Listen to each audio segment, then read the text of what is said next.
Oferecimento de sacrifícios no Antigo Testamento. São Paulo, janeiro de 2005. Caro professor Orlando Fedeli, parabéns pelo seu excelente site. Deus o recompense pela paciência em responder a tantas cartas, como essa que encaminho. Ao ler o Levítico, na Bíblia da Paulinas que tenho, fiquei com uma dúvida quando li a introdução dessa edição. Diz lá: Moisés, com suas leis, só regulamentou e consagrou ao culto do verdadeiro Deus um cerimonial já praticado, deixando ainda toda essa legislação dos sacrifícios separada das condições essenciais do pacto celebrado entre Deus e o seu povo. Nesse sentido, deve-se entender aquele protesto do próprio Deus contra os judeus, por boca de Jeremias. Em matéria de sacrifícios e holocaustos, eu nada disse e nada ordenei aos vossos pais ao tirá-los do Egito.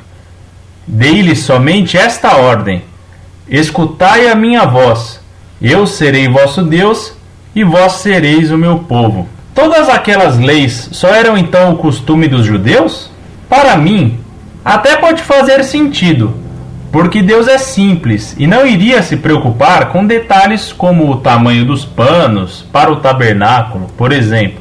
Diz ainda nessa introdução que todas essas leis cerimoniais foram abrogadas depois de Jesus Cristo. No Levítico, há leis sobre a pureza, como, por exemplo, não ter relação com uma mulher em seu período de fluxo. Quer dizer que isso não vale mais? E também não se sentar onde ela sentou, etc. O que vale e o que não vale mais? O que foi abrogado? Mudando de assunto, tenho outra pergunta. Por que as iniciativas ecumênicas, em grande parte, só partem da Igreja Católica ou se dirigem à Igreja Católica? As outras religiões não têm tanto interesse em dialogar entre si. É só com a Igreja Católica que isso acontece. Por que não vemos os ditos atos ecumênicos acontecerem entre, por exemplo, budistas e maometanos, luteranos e umbandistas? É muito estranho. Paz e bem. Muito prezado, salve Maria. Agradeço-lhe suas palavras e elogio ao site Monfort. Peço-lhe que reze a Deus que nos mantenha na fidelidade a esse trabalho, defendendo a honra de Deus e a sua única igreja. Sobre a sua pergunta a respeito do texto da Bíblia das Paulinas, infelizmente, não posso ajuizar dela, porque não tenho à mão. Gostaria de ler o texto completo, mas pelo que você me passou, também eu fico perplexo, pois a explicação dada parece-me falha.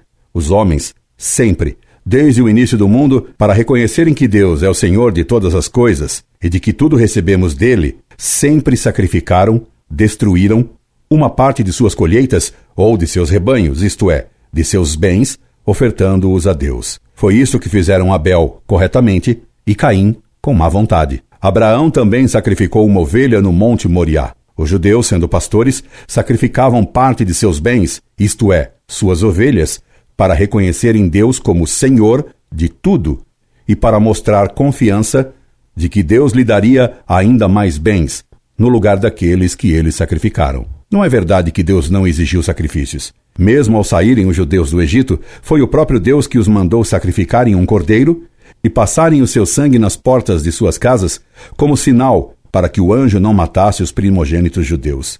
E logo no capítulo 20 do Êxodo está escrito: O Senhor disse a Moisés: Dirás estas coisas aos filhos de Israel: Vós vistes que vos falei do céu.